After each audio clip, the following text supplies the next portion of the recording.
Welcome to our rating custom Magic the Gathering cards show featuring me, Nikachu. This is our 100th episode, apparently, according to sources in my Discord.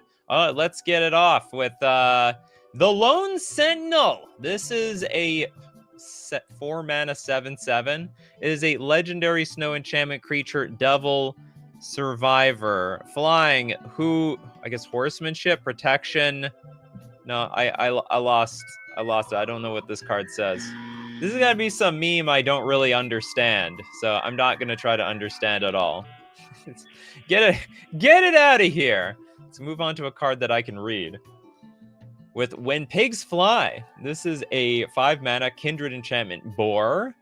Oh yeah, you can do that. That's right. You know, like Bitter Blossom was also a fairy. If 4 or more boars without changeling gain flying this turn, you win the game. I like it. If 4 more boars without changeling gain flying this turn. So don't be cheating with those changelings, those flying changelings or whatever. Dinglebag says card type with the first card. Okay, we have a bingo card. Here is our bingo card. Read it up. Did the first card hit any of these? You gotta let me know. That's the card. Take a screenshot, everyone. Okay, I like this card. I don't think it's easy to pull off. Are you even gonna get the boars? Are boars and pigs the same thing? I think there's quite a few pigs in the game. Maybe they've been renamed to boars. Boars are aggressive. Pigs are to be eaten. Pigs are more or less like food. All right, as is the tradition for the show, we've got super chats. So if you want to be part of the show, in the description I have instructions how you can submit your cards via my Discord. And Elixir's going to start off with Ancestral Challenger. Post your cards, give it a name, I'll look them up, and you're part of the show. Ancestral Challenger is a blue 1/1 human noble. Looks like a king.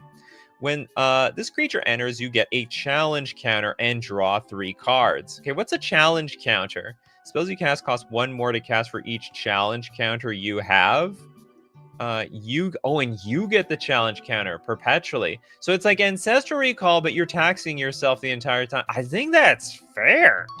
I don't want the cards if it's gonna cost me 1,000,000 mana. I mean, maybe there's some way to break this, like in a deck that has like too much mana, like more mana than they can use for the most part. What else? Like maybe like an mono blue Tron, for example, because when it enters the battlefield, you get 3 cards. But this is it's taxing you for the rest of the game. That's disgusting. I definitely say this was fair. This is a fair card. I shouldn't say definitely. There's probably some world where, this plus Solemnity, right? Players can't get counters. It's like you get a challenge counter. No, you don't. Not when I have Solemnity in play. So there might be some way to abuse this thing. Or you can like somehow, I don't know, heal yourself of the counter otherwise, and then draw a bunch of cards. Dimitri says, I'm pretty sure that all boars are officially now pigs. Really? Like how all hounds are officially just dogs? Good. That sounds great. Jasper Rab here for the 100th episode. According to Steve Cooper, which also says the first one hit the 5+ card types. Why wouldn't it? Why? Okay, 5 words. No, if I not want 5 words in the name, we want 5 card types. Do we have that? Is that even on here? 5+ card types. Boop. It was on there. Okay, back to the freebie section. We've got integer overflow error. This is probably for the coders and programmers out there. This means nothing to me. It's a 3-mana enchantment. If a player would have more than 2,147,483,647 mana of a single color in their mana pool, they instead gain minus... What do you mean they gain? In their mana pool, instead gain minus 2,147,483,647 life. You should have cast the spell with float, bracket, empty, bracket first. Okay, sure. I don't know why anyone would even land on that number. There must be something infamous about that number that it's actually being put here. Steve Cooper's like, I understand this reference. This means nothing to me.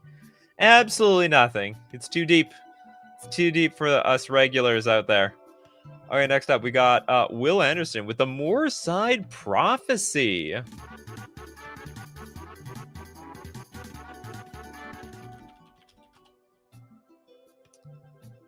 We got a little bit of a reader. It's for 2 mana, it's an enchantment. When Moorside Prophecy enters the battlefield, sacrifice it unless you remove from the game a card from your hand, a card from your graveyard, and a card you own from outside the game. Okay, outside the game is not exile in this case. Face down in a random order. Now, whenever you would draw a card for the first time each turn, you may put the top card of from the face down cards into your hand instead. If you do, you gain 2 life and each opponent loses 2 life. It sounds like more or less a tutor. When it enters the battlefield, sack it unless you remove a card from the game, from your hand, from graveyard, and a card you own from exile. But it costs you 2 mana to do this. And also, there's a bit of a risk, right? So if you destroy Moorside Prophecy, I mean, you lost the card in your hand. You also lost the card in your graveyard. And you lost the card that came from outside the game. We have people referencing the other. If you go over that number in most computers, you loop back into a really big negative number. Weird. Oops. Weird. There's no such thing as more than 2 billion in computer land. Dr. DCA, 100 episodes. Welcome. I think, okay, so Moorside Prophecy, I think it's fair. I think it's fine. It's like a really crappy Snapcaster Mage. So you have the option, like this is weird. If you would draw a card for the first time each turn, you may put a card that you had already in your hand back into your hand. And it's, is it shuffled? Face down in a random order. So you might even draw a card that you already had in your hand. This has to be fair. I'm calling it. Fair card. Weird card. Don't know how it's gonna play out. It's like 1 in 3 chances you're gonna get something amazing from your sideboard, something pretty good that was already in the graveyard, maybe a donut that you already had. Freebie section.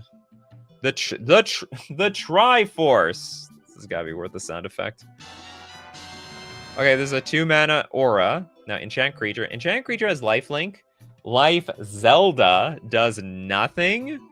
And life Ganondorf, like double strike, but evil. It's hilarious. I like that explanation. They saying Zelda does nothing? Nothing at all? I am the great king of evil, Ganondorf. Says Ganondorf. Ganondorf himself. So what I'm guessing is the creature has lifelink, does nothing, and I don't get it. And double strike? I don't understand the life Zelda thing. Does that like remove all the abilities? I don't get this card. 100% should be silver border. You know what? I'm 100% in line with you, Dimitri, on this one. It doesn't make any sense. It feels like it's removing all the abilities, but we're also gaining abilities like lifelink and life Ganondorf. The joke is Zelda does nothing. Not always. What about Sheik? That wasn't Zelda? I thought it was Zelda. The internet told me it was Zelda. I could be wrong though. But I never saw Zelda and Sheik in the same room at the same time ever. It never happened. Life Zelda ability. The ability does nothing? Oh, so hold on. So it's just an empty ability. Okay. I can get behind that. Sheikah Zelda, yes. She did some stuff. It's not completely useless. Oh, we have Life Link, Zelda Link, and Ganondorf Link. Okay. Sounds good. Okay, so basically the creature has Life Link and Double Strike. And has 1 empty ability that doesn't do squat. Next up, we got the Damn Draws. Return to form. The Damn Draw is also returning to form. Return to form sounds exactly like an actual Magic the Gathering card name. Oh, we have a 4-mana sorcery. Destroy all non-basic lands each player controls. Then they search their libraries for basic lands. equal to the number of lands they controlled destroyed this way. Put them onto the battlefield tapped. So we're wiping... So it's like a Mega Boseiju, effectively. This is interesting because there's a lot of decks that don't even have enough basic lands. So if you play Return to Form, you might turn 5 lands into 2 or even 1 in some cases. I love this card. I think this is a great idea. It's like Armageddon. Yeah, it's basically back to basics. Like literally back to basics. This is a better back to basics card than actual back to basics. It's back to basics is more like tax the non-basics. That's what they probably should have called it. But anyway, I think this is a really well-balanced card for 4 mana. It's a one-sided Armageddon, and if you have basic lands, okay, this doesn't really affect you. If you have a greedy mana base, do you play 5-color decks? Are you an Omnath player? Well, okay, you're about to get screwed, and I think you should. I like Return to Form. Great idea. Old Boy says, I originally just wanted to congratulate Nikachu on 100 episodes, and now I'm actually all over the place. You should. Welcome to the show. Okay, now you know it's a blue sorcery. Learn, splice, and onto lesson. I don't know how this works.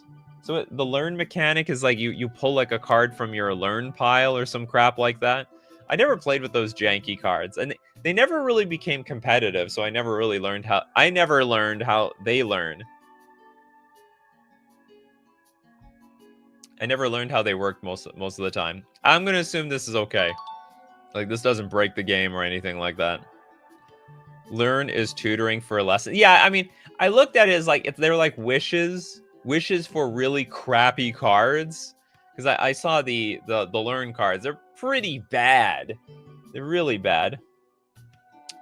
Nikachu, can you refresh the window, please? Oh, is it too laggy? Is it too blurry or something? Okay, I can refresh. But don't go anywhere. Don't change that channel.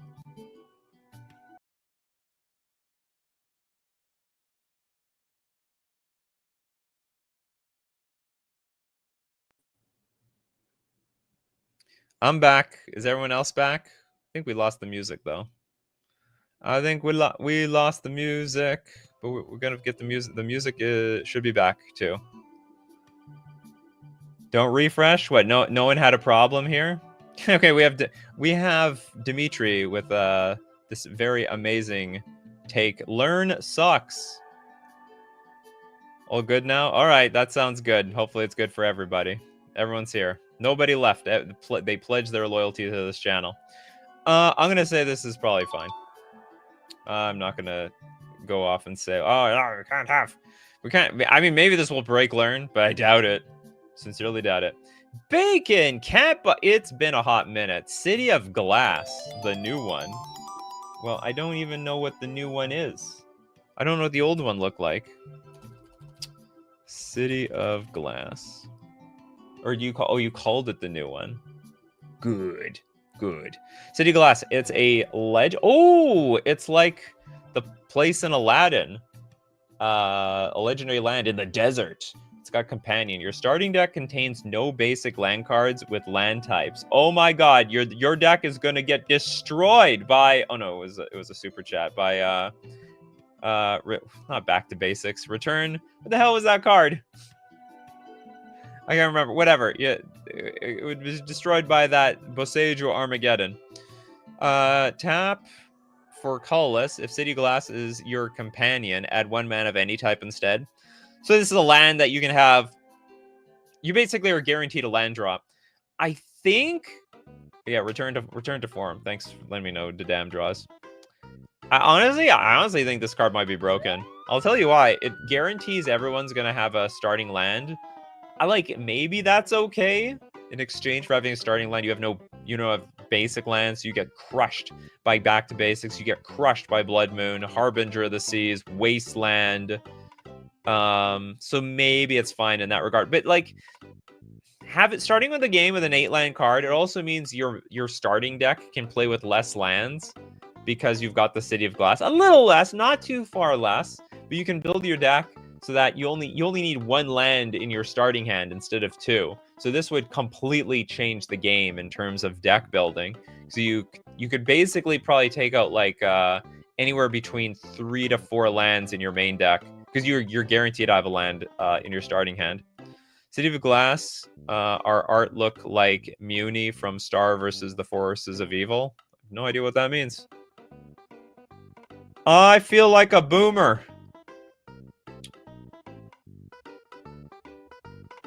Gotta pay 3 to tutor it, though. That's the fair rate. Are you talking about the learn card? Oh, oh yeah, you have to put this in your hand. That's right. If this card is chosen as your companion, you may put it into your hand from outside the game for 3 as a sorcery. Oh, that is correct. Oh, then you know what? Okay, you know what? Thanks for letting me know about that, Bacon Cat Bug.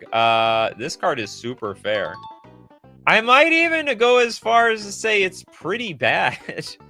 I have to pay 3 mana to put a land in my hand and then play it. City Glass is your companion. Add 1 mana of any type instead. So you can add white, blue, black, red, or green.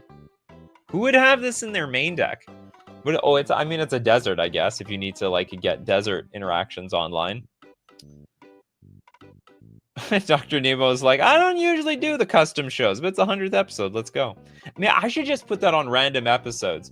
100th best episode. 100th big mana episode. Might create more engagement. I mean, the Reddit I meant the Reddit window if I have no donations. Oh, okay, I see. Why do I need to refresh the Reddit window? There's nothing wrong with the Reddit window. It's fine. Okay, hold on. Let's get back to this thing. Okay, City of Glass, 100%. It works. It works. Yeah, I totally forgot about this reminder text. Thank you for reminding me of it.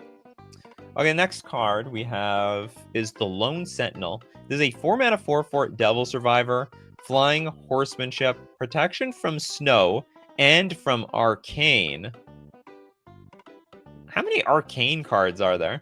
If the Lone Sentinel would enter, it enters with a palliation counter on it instead, then create a young hero role token attached to it.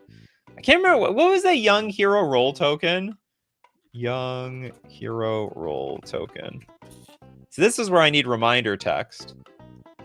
Okay, it's an aura. Enchant creature has whenever this creature attacks and its toughness is 3 or less, put a +1/+1 counter on it. But its toughness is higher than that. So what's the point? Like, does it do anything? Enchant creature has whenever this creature attacks, if its toughness is 3 or less, it's like pointless. Was this AI generated? I think it was AI. Yeah, it feels very AI generated. Disqualified! Gotta get them AI generated cards out of the custom Magic Gathering for him. It's a thing for if you put a -1/-1 counter, it can basically remove it. I mean, I guess it itself does not have any sort of remove -1/-1 counter nonsense on it. It served no purpose. Correct. Okay, next up. Let's look at Banovsky. Congratulations on the 100th episode. A custom show. Here's my first silver border in the show, Tavern Negotiations. It's interesting, Banovsky. You don't donate cards very often? You're here all the time otherwise. Okay, we have Tavern Negotiations. This is a 5-mana enchantment. All spells at all tables have assistance. I have a feeling that is templated completely wrong. Oh, I see. All tables are like games that are not our own here.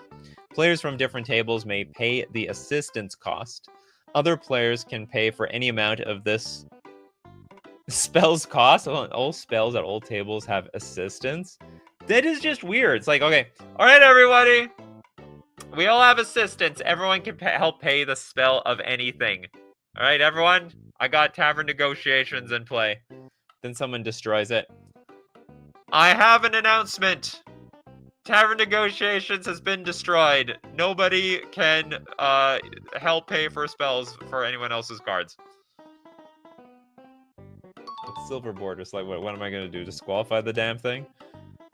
How does this work if people are playing non-magic games?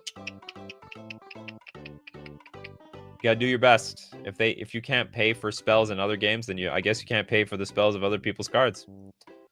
Simple as that. Back to the freebie section. Sneaky Thief. A 4 mana 3/4 human rogue with Shroud, mind you. This creature can't be blocked. This is interesting. It's like a really simple card. You can't pump it up because it's got Shroud, not hexproof. It can't be blocked. It should have Shadow too, so like it can barely block anyone else's stuff too. You should also say cannot block, cannot be blocked, has Shroud. Is literally like a true name nemesis. Talatar is like, just ship it. Just ship it, ship it, ship it. This is just fair. It's probably, at 4 mana, it's probably not broken. Even with like fast mana, it's probably not broken. Overcosted for ninjas. Shroud is a killer. Yeah, it's very overcosted for ninjas. Yeah, I have no idea how you abuse this card. It's sort of like True Name Nemesis, and also it dies the same way as True Name Nemesis, basically. It's like I'll tell you this. This is like actual True Name Nemesis for Commander, because True Name Nemesis isn't really True Name Nemesis in Commander. Because you only have protection from one player. All the other players can screw over your True Name Nemesis. But this card, Sneaky Thief, actually is like what True Name Nemesis should have been in Commander. I wouldn't say should have been. What it would feel like.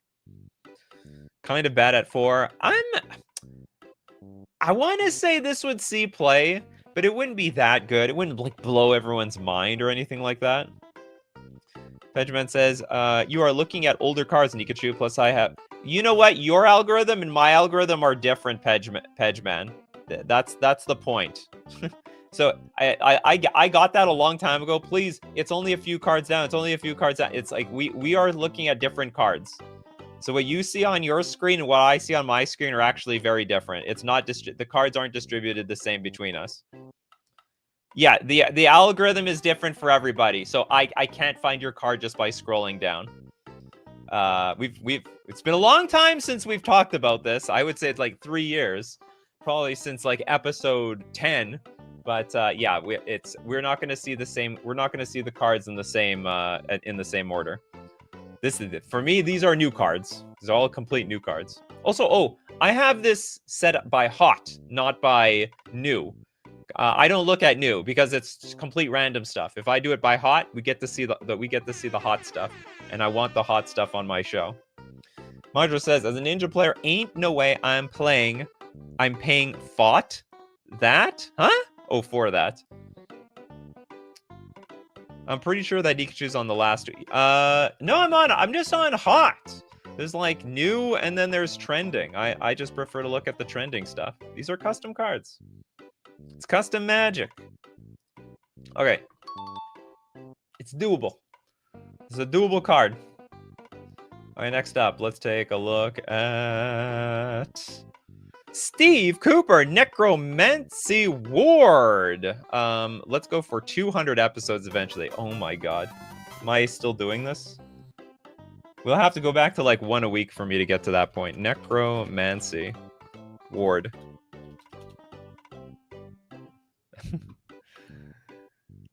I have a feeling like if I'm still doing this 200 episodes in, that like, something horribly wrong has happened to me with my career.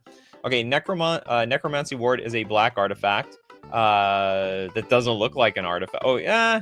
Shouldn't it have like, the blackish gray look, Okay, we have tap, sacrifice Necromancy Ward, return target creature card from your graveyard to your hand.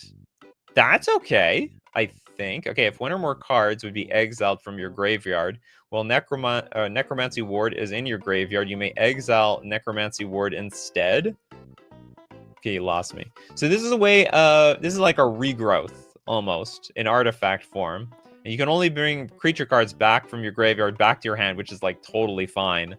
If one or more cards would be exiled from your graveyard while Necromancy Ward is in your graveyard.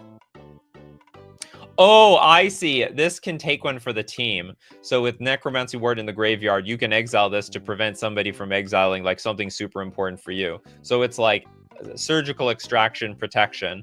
maybe Relic of Project, maybe not Relic, Unlicensed Hearse Protection, or something. Yeah, it's like anti-graveyard hate on turn 1.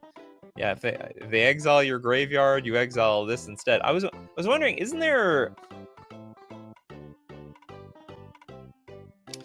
There's actually some artifacts that are like, cards in graveyards can't be the target of spells or abilities, or some crap like that. Something like that. I'll reach the fleshes myself, thank you very much. I suppose so.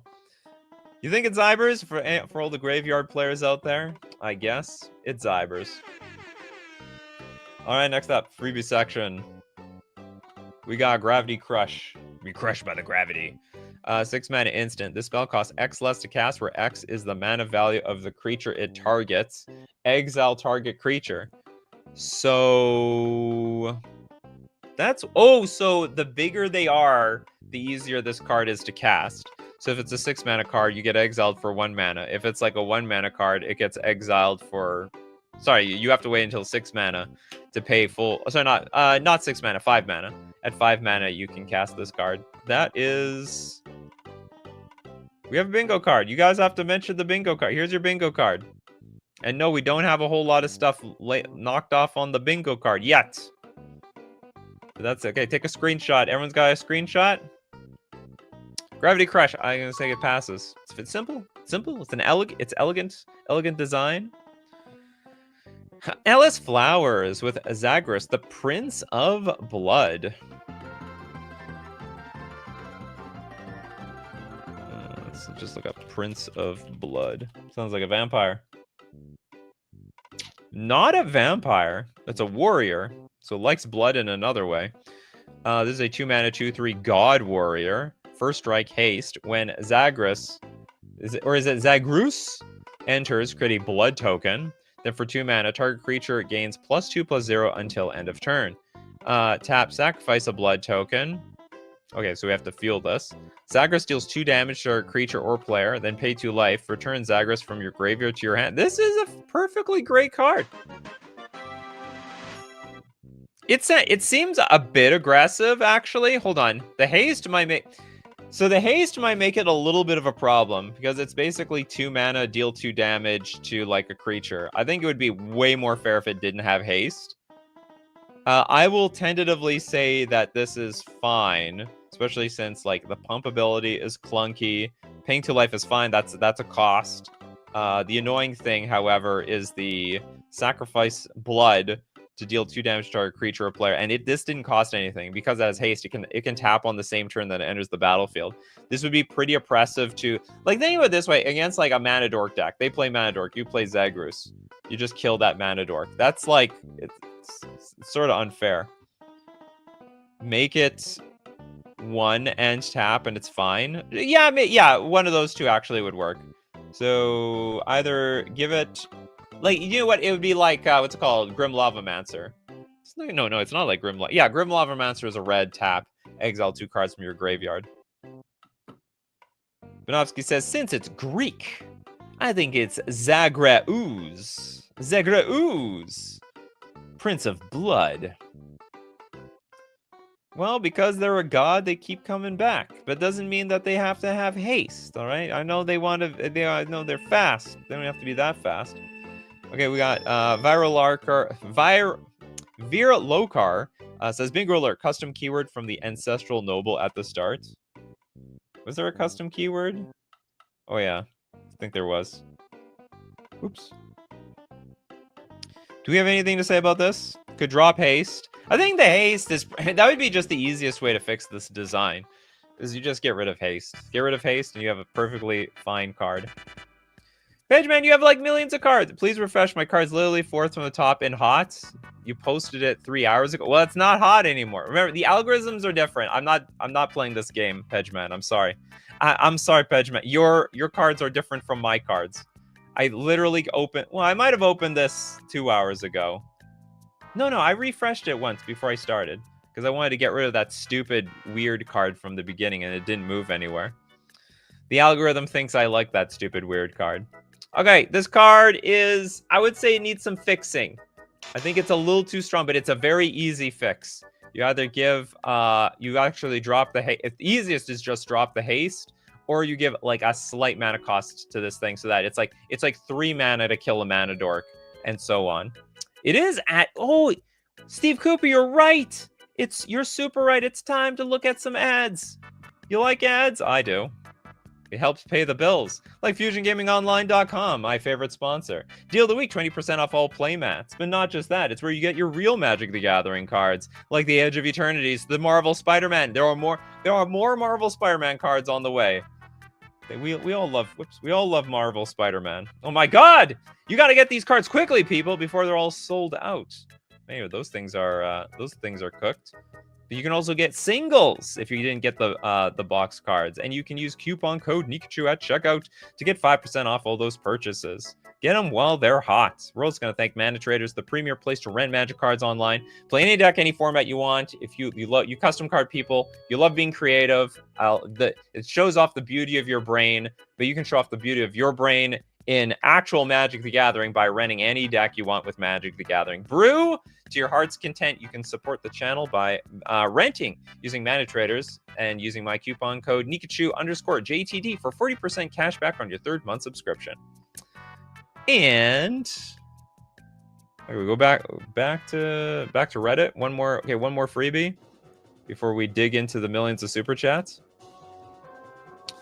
Elgod is 30 minutes behind the show. We got Scrandle.com. This is a 3-mana sorcery. Create a food token. Choose one. Mushy Peas. Target creature gets -2/-2 until end of turn. You know, I like that.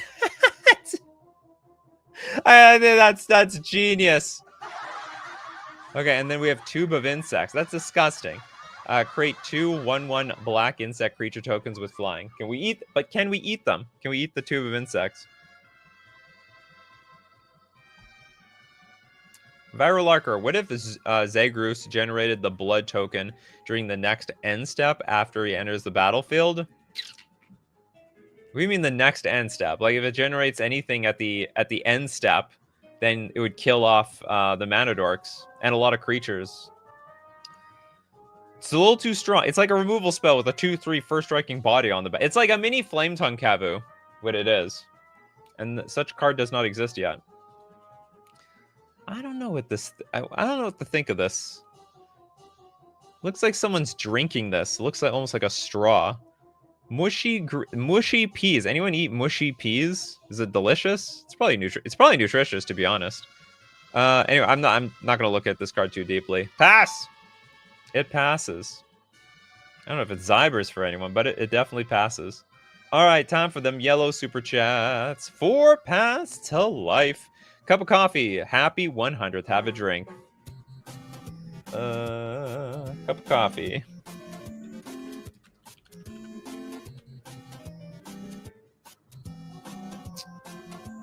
Cup of coffee is a 2-mana artifact food. Cup of coffee enters the battlefield with 8 coffee counters. We'll transform it when it has no coffee counters. Oh, as I see, we're like drinking. We're drinking the coffee.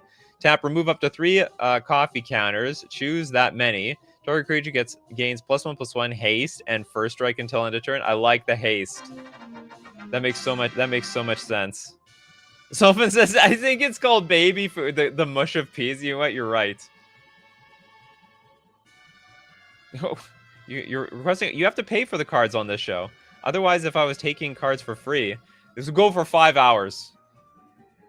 Aren't you on these shows? I can't remember, actually. There's a lot of regulars here, but I don't know who's regulars to the custom card shows. I know someone who would prefer mashed vegetables. All right, then. Okay, getting back to this card, we can remove up to 3 counters, and we can untap target differently named permanent. It is no longer exerted. That is do we have a highly specific thing? That is highly specific.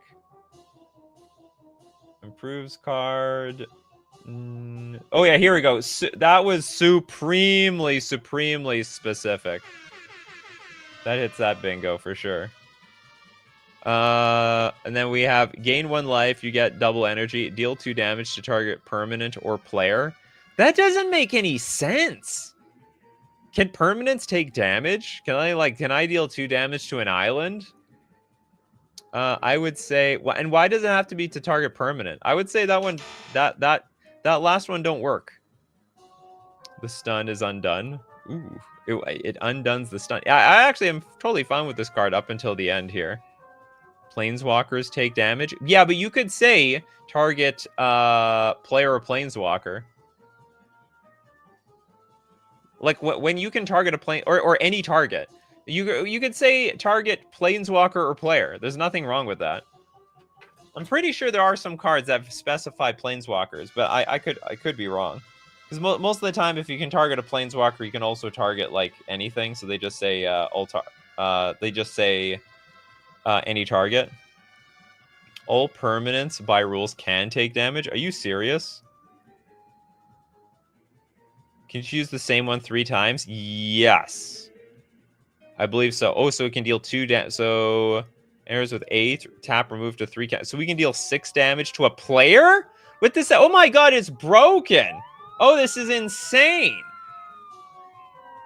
Remove up to 3 counters. Choose that many. Deal 2 damage. This is insane. It's 2 mana to deal damage. Oh yeah, this is broken. This is absolutely broken. The last line is a way to say non-player. Would also say non-creature. Oh, I guess no, it says target player. But it also said player, so it's any target. So it's any player. It's anything. This is just it's weirdly worded for no reason. We can just say, yeah, we can transfer. Oh man, what's the other side of this card?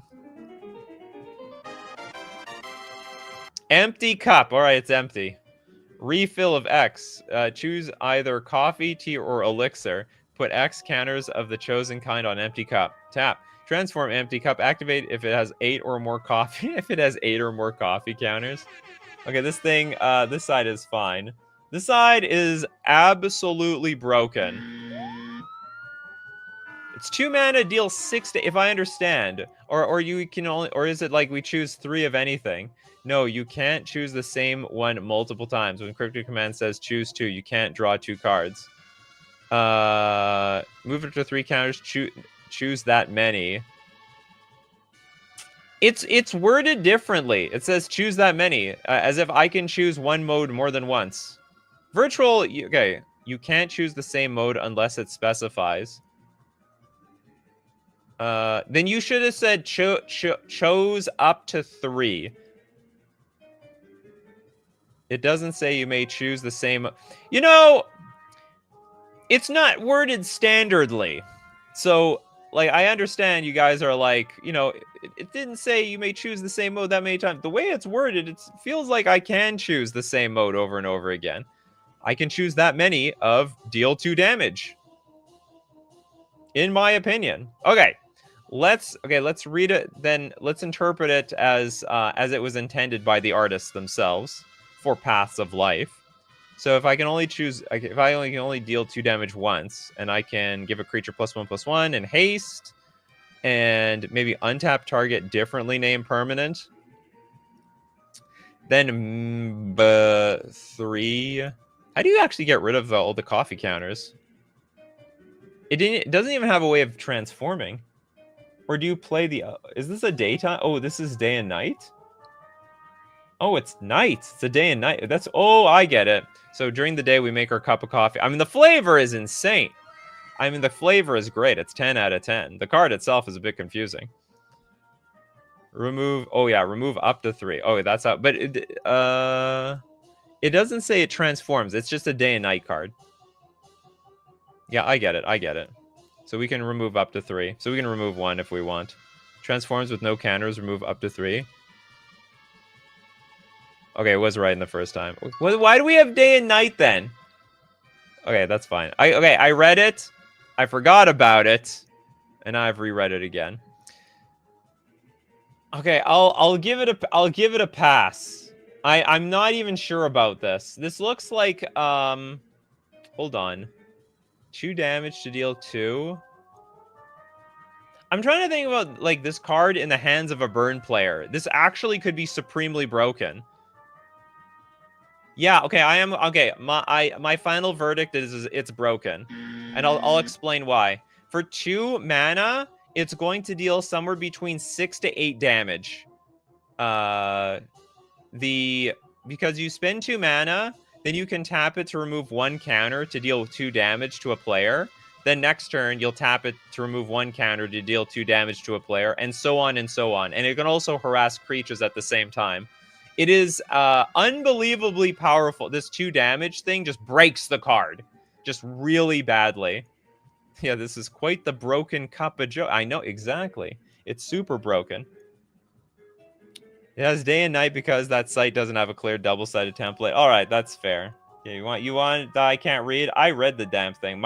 You have to have a different slot for like Nikachu's memory sucks. But anyway, it is broken.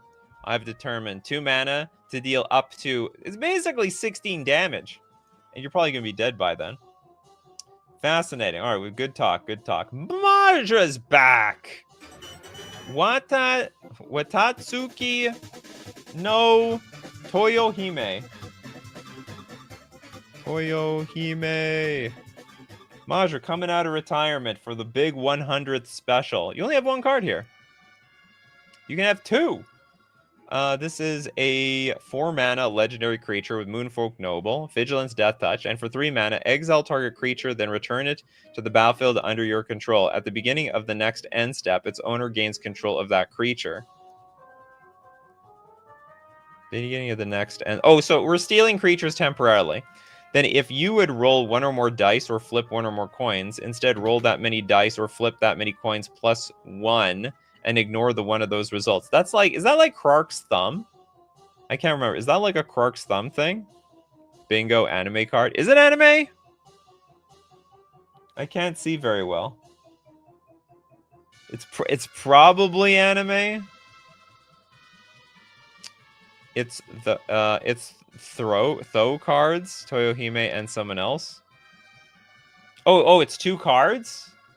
Oh, I see. Well, what was the other card?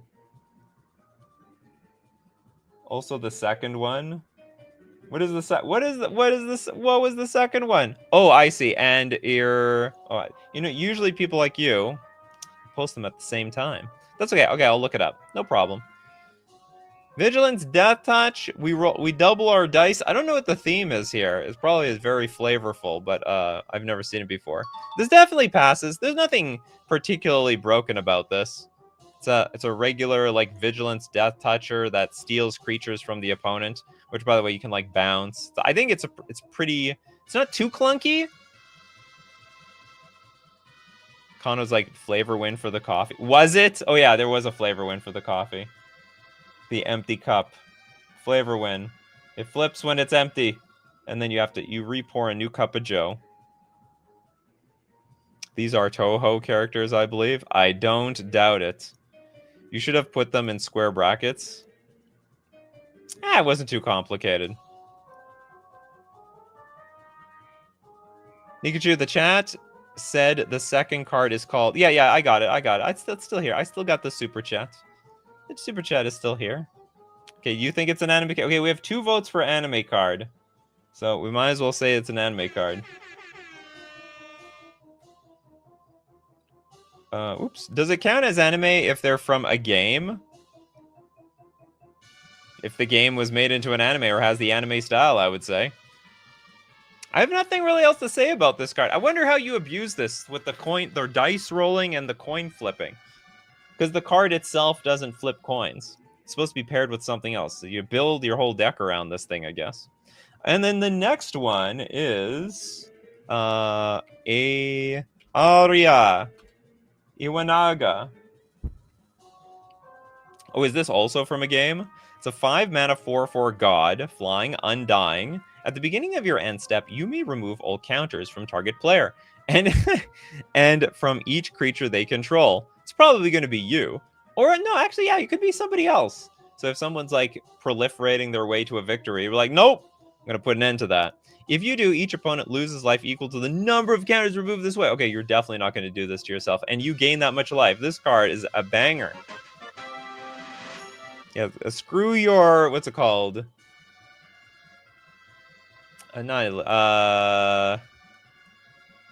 Ether Flux Reservoir.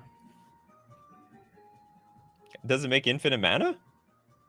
At the beginning of your end step, you may remove all counters from target player. This is every turn. Yeah, screw the toxic decks.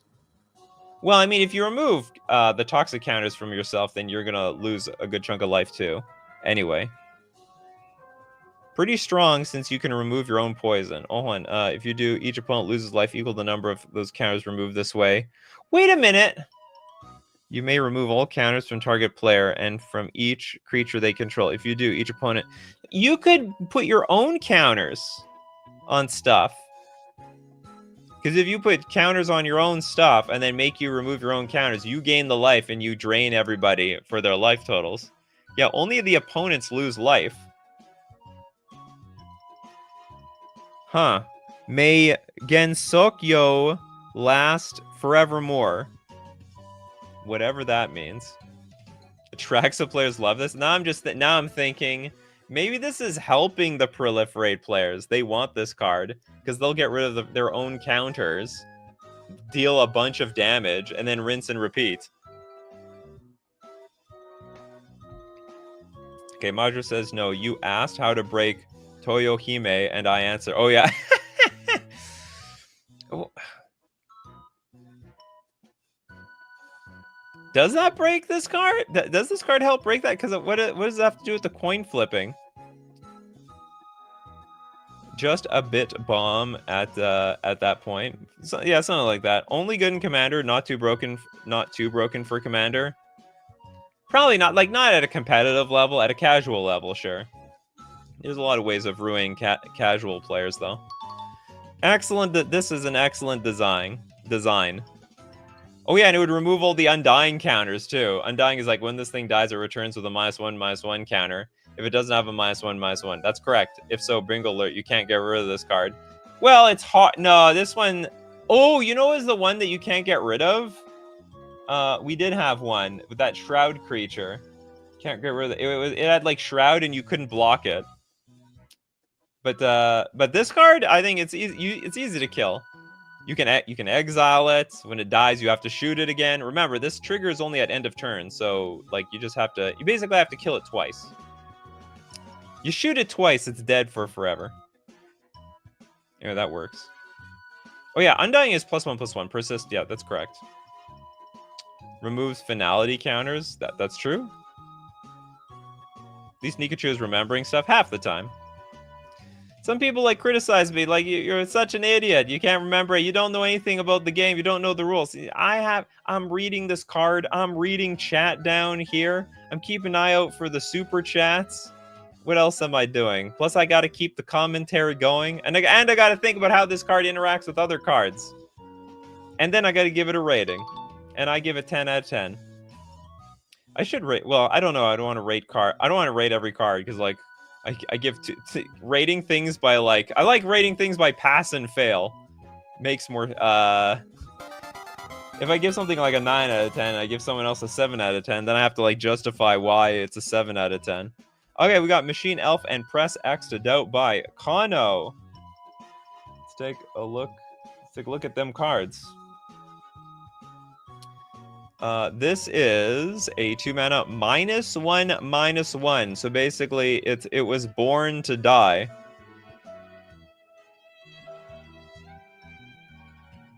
It didn't live for very long. Oh, it's a Dredge card. Dredge 2, Modular 1, Transmute for 5 mana. So it's like no point even being a creature. Whenever a non-artifact creature dies, you may reveal this card from your hand. If you do copy of this card, you may cast the copy. Whenever a non-artifact... If you cast the card, doesn't it still just die instantly? So it's like modular 1. Doesn't that give it like a +1/+1 counter so it still dies? Oh, but then you put the counter on something else? This is just a weird card that gums up the rules. And it's got Transmute for some reason. What Transmute? Transmute is a way of... you pay the Transmute cost, and then you can tutor anything in your deck that has the same CMC as this card. So we can pay 5 mana, look for a 2-mana card. Sounds like a conjured card? You're not wrong. Okay, it's all legal though.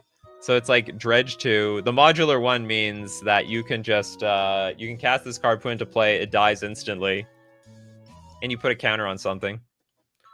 Retrievable transmute with Dredge. Ooh, that's interesting. Is that useful? The transmute is too expensive for Dredge though. Dredge would be already winning by that point. I feel like this could be worded better. You know what? Honestly, all the weird cards that have been presented today, I'm actually fine with the wording of this one. We got Fun Way. As long as you mana, can you just stack a million of these on the stack? Whenever a non-creature dies, you may reveal this card from your hand. If you do, copy this card. I think you only get one copy. So basically, you get as many copies as non-artifact creatures dying. For the most part. I hope it's not broken.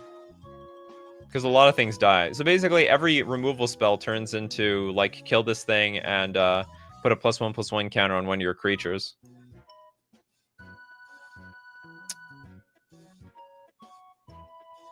Trent Sims says, they also wouldn't line up these non-evergreen keywords on one... I guess so. So templating is a little bit weird. It's fine with me. I can live with it. But this card dies and triggers itself. Correct. That's the whole point of it. I think the card... That's the whole... It's born to die. It's born to die and put triggers on things. Okay. I'll give it a pass. Okay, got... The second card is Press. Which is red X sorcery. For each of X target opponents, goad all creatures they control. Okay. Well, all X opponents goad all creatures they control. So X equals 3. You know, goad them all. Then we got Doubt for 4 mana, instant and aftermath, so you can cast it from your graveyard. Put 3 stun counters on each tap creature you don't control. That sounds brutal. 3 stun counters is a lot. It might as well be removal. It's like a blue board wipe. Except like when it's in the graveyard, everyone's gonna know about it. Wasn't it when non-artifact creatures die, so it wouldn't trigger itself? Ooh, I don't remember. But I thought everything with modular was an artifact. Wasn't it when non-artifact creatures die? Oh, are you talking about the modular? Or the other card? I think, oh, it might, I'm just saying it triggers, like when it triggers, you cast the card, it comes into play as a copy, and then it dies instantly. That's what I meant when it like triggers itself. Oh, hold on. Maybe I have to go back to like what I meant about this last card. So whenever a non-artifact creature dies, this thing triggers. You reveal it from your hand, and if you do, you copy this card. You may cast the copy. So you cast the copy, it enters the battlefield. It dies instantly. And that's the synergy that I'm talking about. Like the modular one then goes to another creature. Yeah, modular can be anything, but can only put counters on artifacts, I believe. Correct.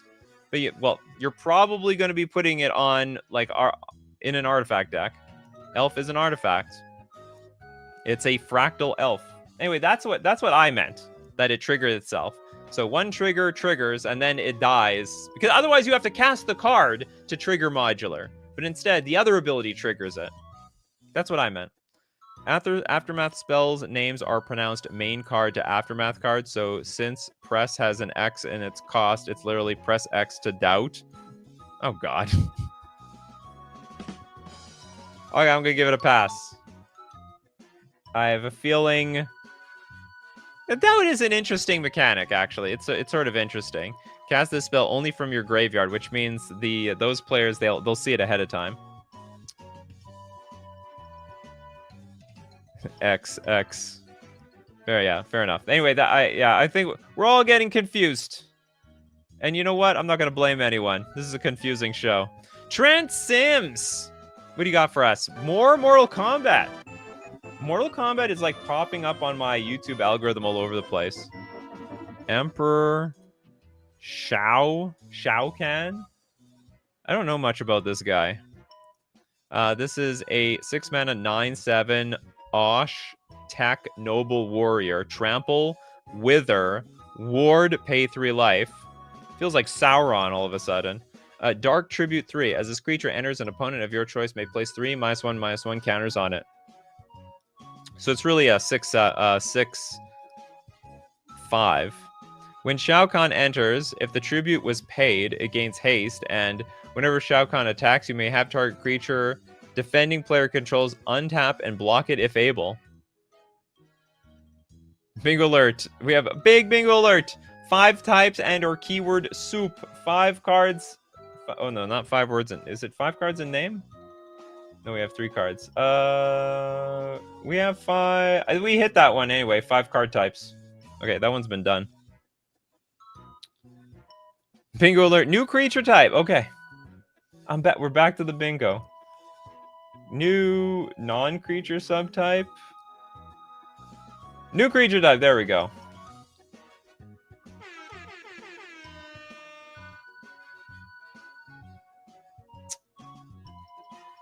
Don't worry, we're all dumb here, Bacon Catbug. We're all dumb here. I miss your avatar. He's pretty much the big bad of the series. I guess so. I always knew Goro or like Shang Tsung as the big villains of the series.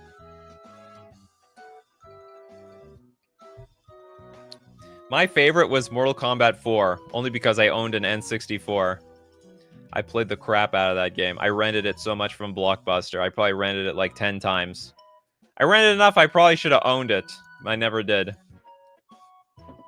Shang Tsung, that's right. By the way, my favorite character from Mortal Kombat is Scorpion. Big Scorpion fan. So I hate it when like the movies like don't do him justice. I'm also disappointed to know that he sucks in actual competitive play compared to Sub-Zero, apparently. I have no idea how to evaluate this card. I'm just gonna hope that for 6 mana, this card is balanced. So it's basically like a 6 mana removal magnet when it enters the battlefield, because who the hell wouldn't pay the tribute on this thing? It actually makes a lot of sense to not pay the tribute. So it doesn't come into play with the -1/-1 counters, and it doesn't kill anything. And then you would just burn a removal spell to kill it. Basically, use a removal spell and pay 3 life in order to kill this thing. Paying the tribute seems like such a downside.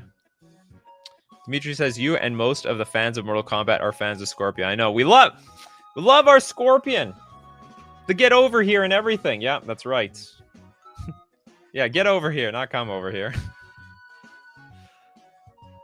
The Damn Draw says, depends on the game. Sometimes Sub-Zero is bad. Sometimes Scorpion is bad. From what I've researched, Scorpion is always bad. Like, Scorpion is just always tier 3 or lower. And Sub-Zero is either tier 1 or like really close to there. I don't know. This seems to be the programmers are huge fans of Sub-Zero.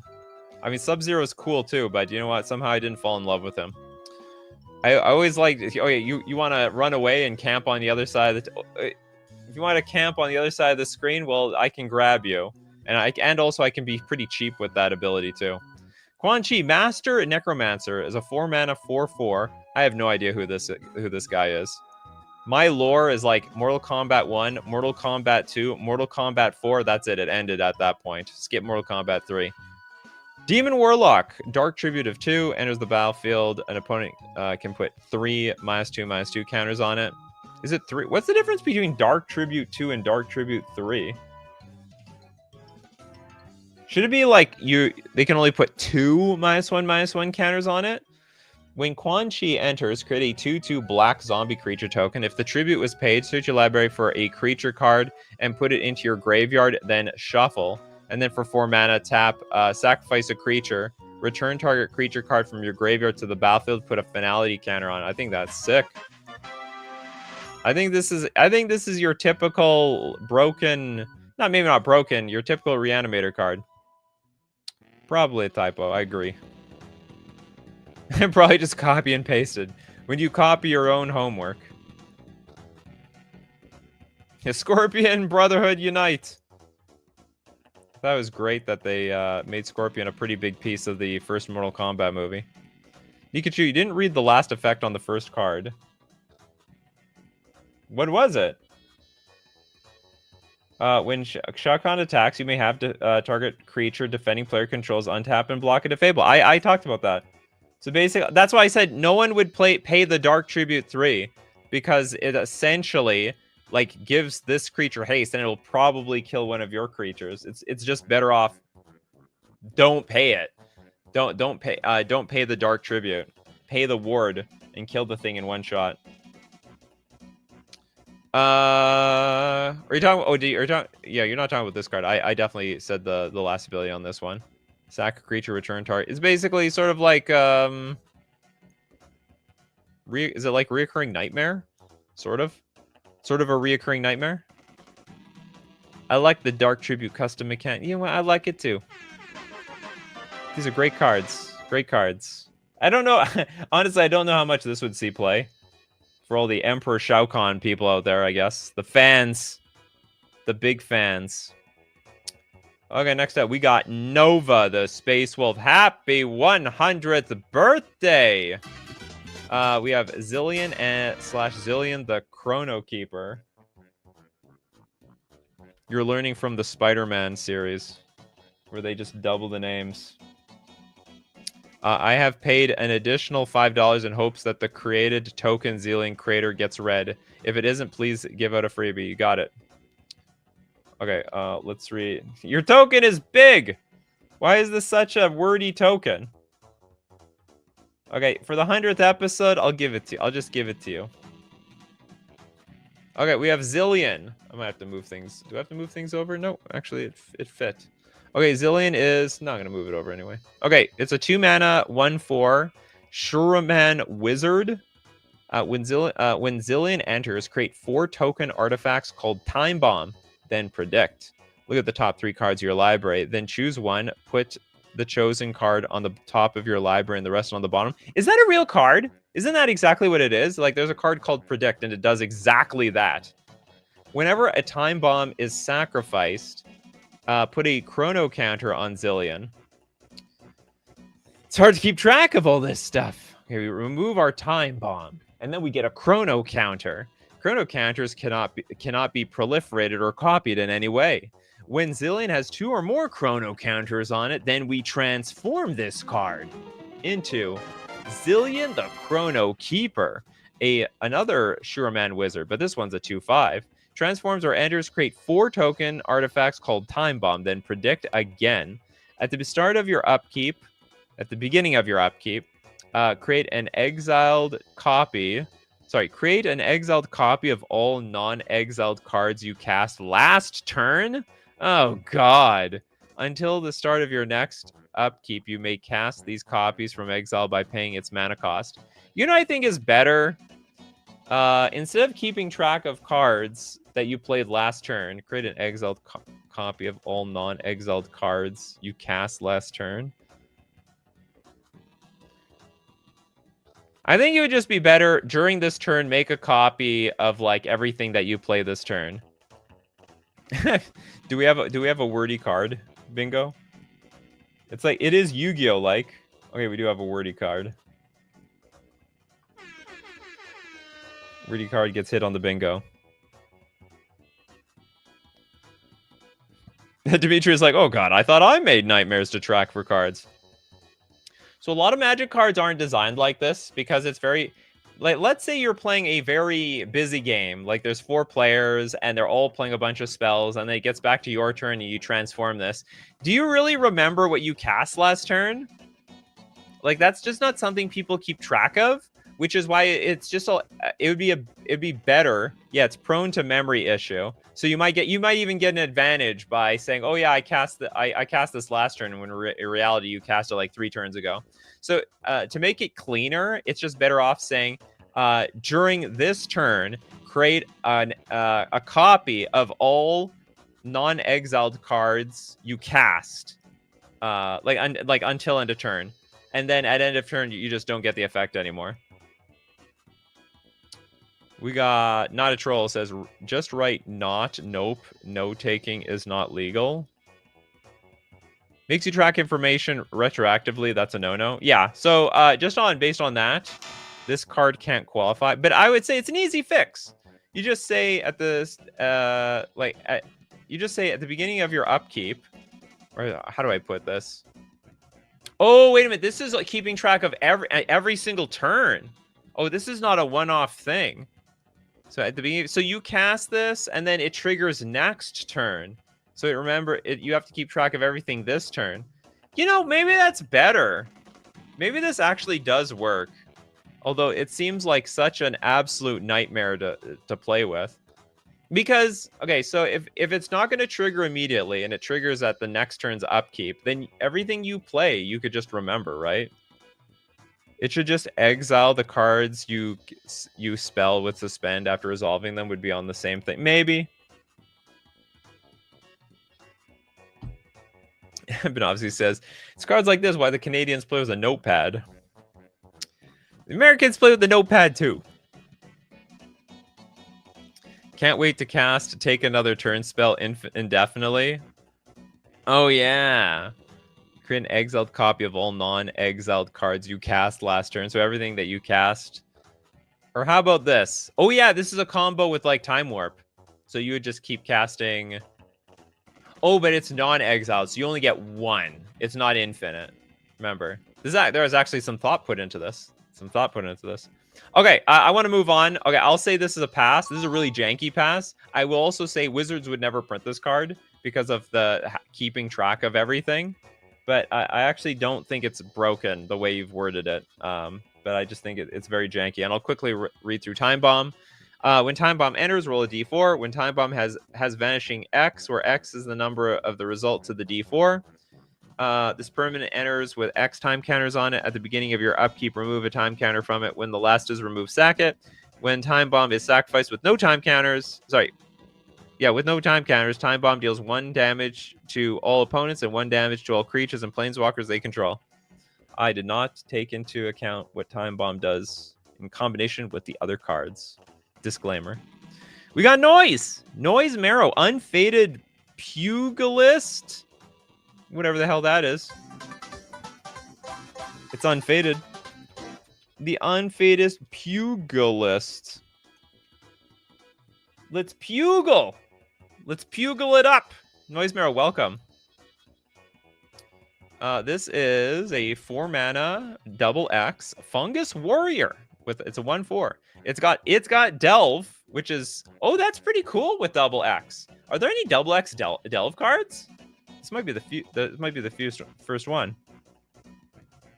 Big and Catbug says pugilist means fighter / boxer.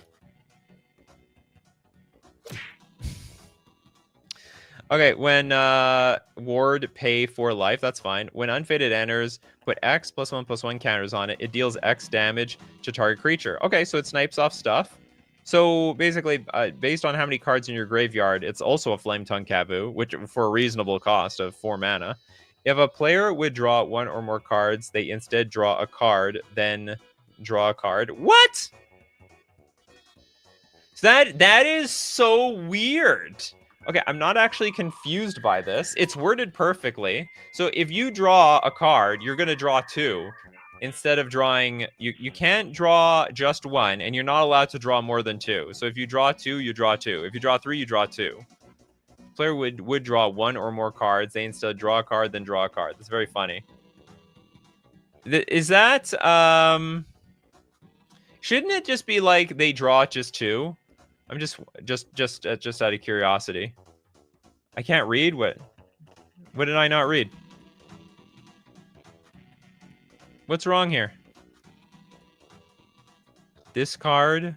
Oh, you discard a card, then draw. Okay, you got it. Did we get there? We have a Nikachu can't read. I think we already got that one. And the bingo card. I keep clicking the Reddit. Okay. Okay, so if we draw 1 or more cards, we instead discard a card, then draw a card. So if we have no cards in hand, we still draw a card. That's fine. So we are only drawing 1. Yeah, we did. Yeah, we did that. We did that already. Hold on, we have. Do we have it? We did this already. We did this already. We have. Hold on, can you guys see the card properly? Oh, it's shifted off to the side. Hold on, but it was still clear. Clear enough, I should say. Is it a Chains of Mephistopheles creature? Anyway, I like it. I like it. I like it. I think it's fair. I think it's also really hard to cast. You can play it for 4 mana, just have a 1/4 in play. I think it polices a lot of stuff. This card's great. Honestly, it also looks like a Wizards card. It looks like something Wizards would print and put in a commander deck or something. Okay, we got next we got Pyrrhic Victory. It's a double black instant. Sack a creature. Each player loses 2 life. So far, so good.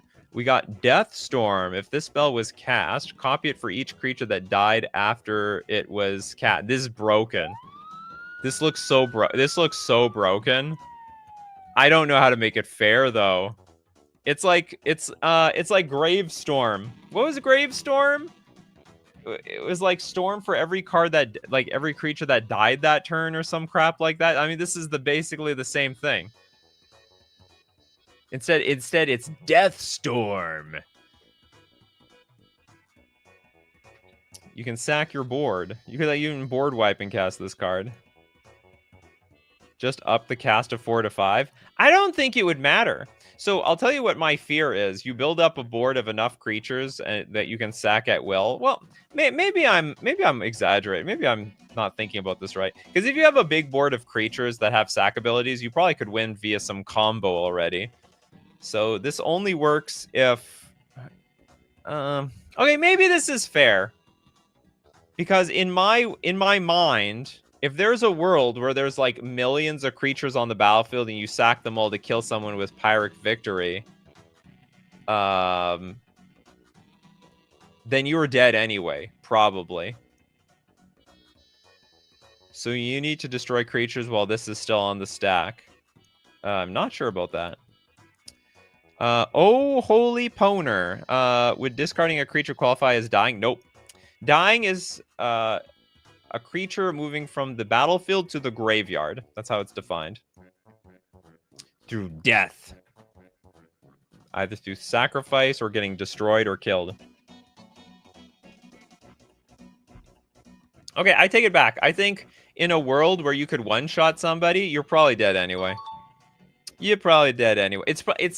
It's probably like a super cheesy way to lose, though, right? Like, it's super cheesy way to lose. All right, Pedgeman, are you here? Are you here, Pedgeman? Do you hear your name? Because you got a bingo. Donation to Pedgeman and donation for chat. I don't know if Pedgeman's still here. Oh, Pedgeman is here. Okay, what's your card, Pedgeman? Give it to me. Thanks, Merciless. I wouldn't have even put this as the 100th episode if, like, Steve Cooper wasn't counting. That's crazy. How far are we from our 100th AI episode? Bingo alert. Donation to Pedgeman. Well, I'm waiting for Pedgeman to give us a card. I don't know what Pedgeman wants to give us today. Okay, I'm gonna continue, and when Pedgeman comes back, we'll look at Pedgeman's card. So we have another card from Elixir called the Flawed Existence.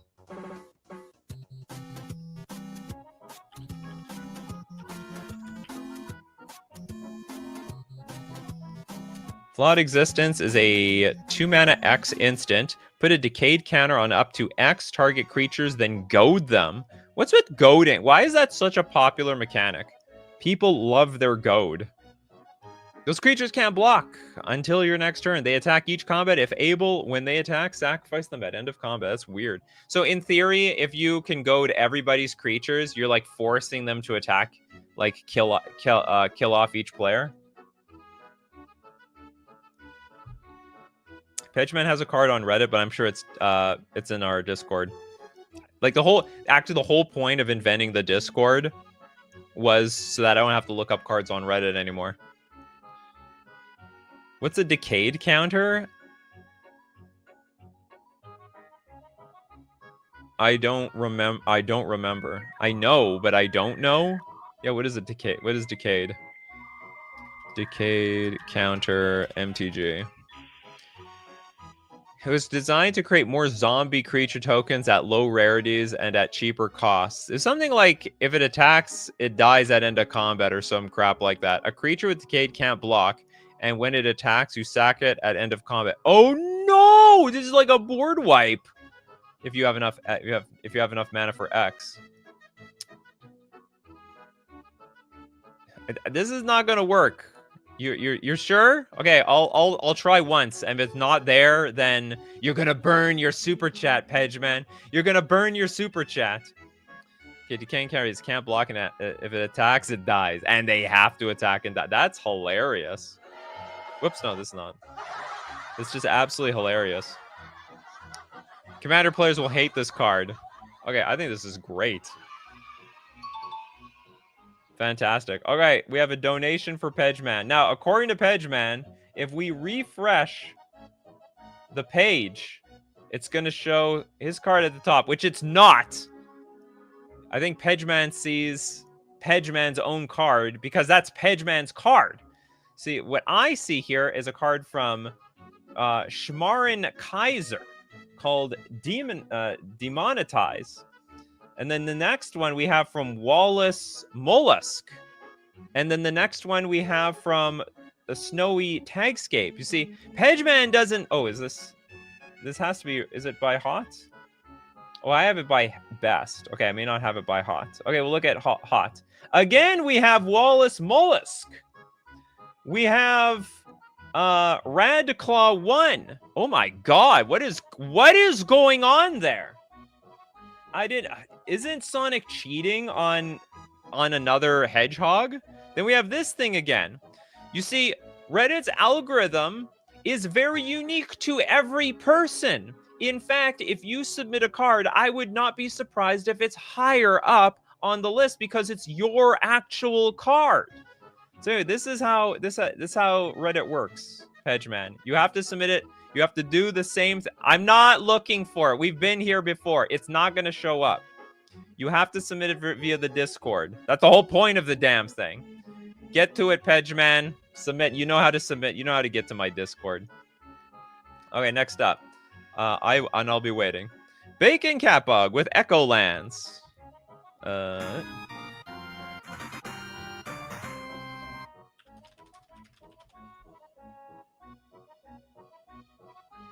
Oh, interesting. So you have one for all of these things. So Ashfall Cliffs is an island mountain that you can search with fetch lands.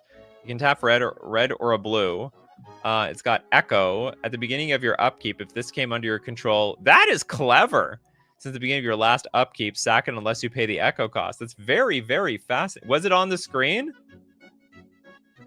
Was it right there? Huh? Was it forced from...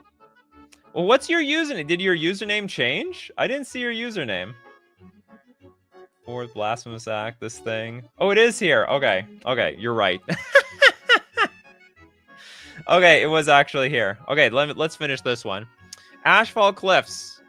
I have nothing against this whole series. We have Emberfield Rise. We have Mossheart Delta. It's the same thing. So basically, we're bringing back the revised dual lands. We're bringing back the revised dual lands, and it costs you a mana every turn. So you get it you get the mana immediately, and you have to pay a tax later. I think this is a very creative design. Super creative design. Jess says, what year did you start this channel? I actually have no idea. I think around 2020. How much time have I missed out on? I think this specific channel was invented in 2020, maybe 2021. No, 2020.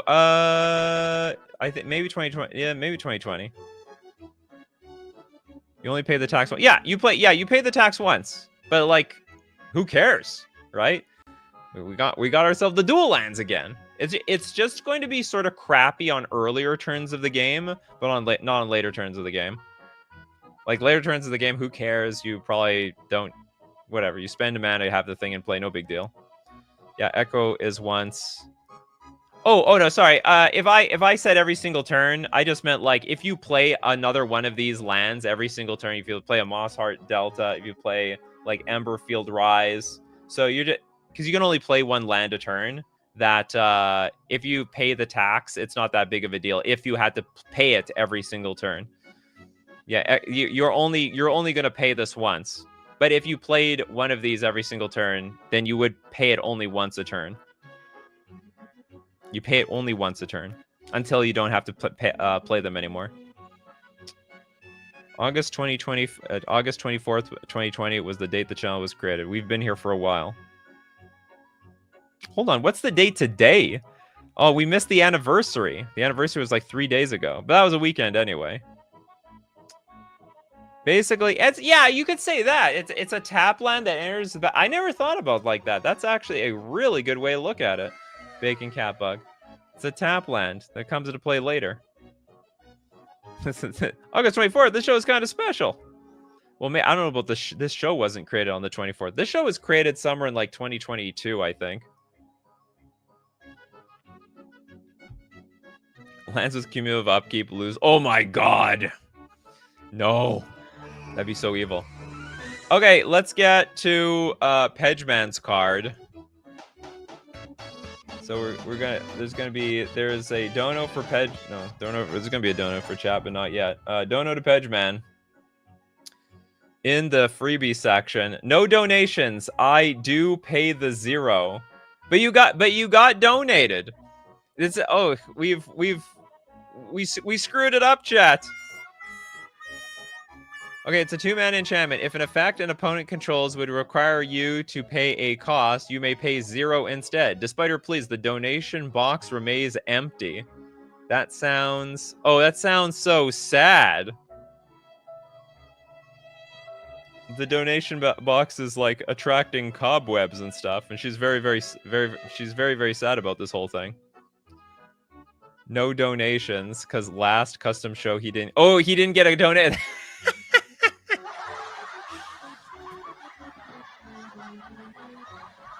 Well, you don't get lucky. You gotta think of it this way. You get a donation almost every single week. That's pretty lucky to lose out on 1 week.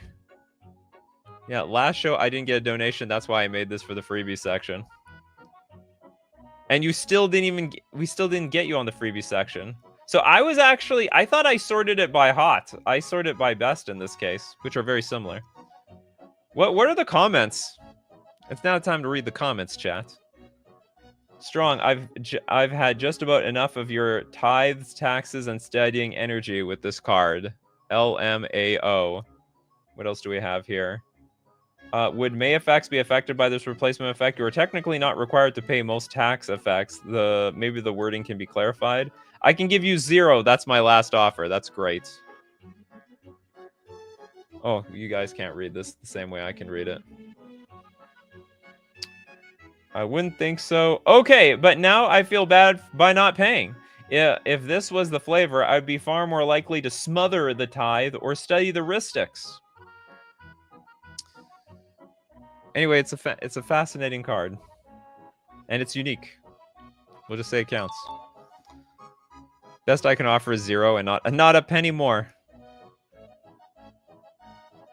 Oh, Ward! It affects Ward. It's a great idea.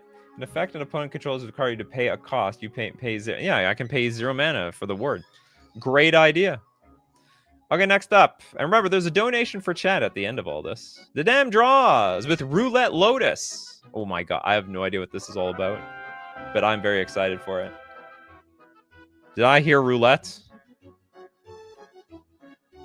I like to put $2 on roulette. I haven't won once yet. I'm working on it. 0 mana artifact, sacrifice Roulette Lotus. Add 3 mana of 1 random color. Spend this mana only to pay colored costs. Ooh. So, that's interesting. Is this broken? My guess is like, maybe or maybe not. So if there is a way to infinitely recur this from the graveyard every single, like, over and over again, which I don't know how to do, then you would inevitably get the 3 mana. Sacrifice it, add 3 mana of any one random color, spend this mana. So you can only pay it on red, black, blue, white, or green. So if you don't get the color, you're crap out of luck.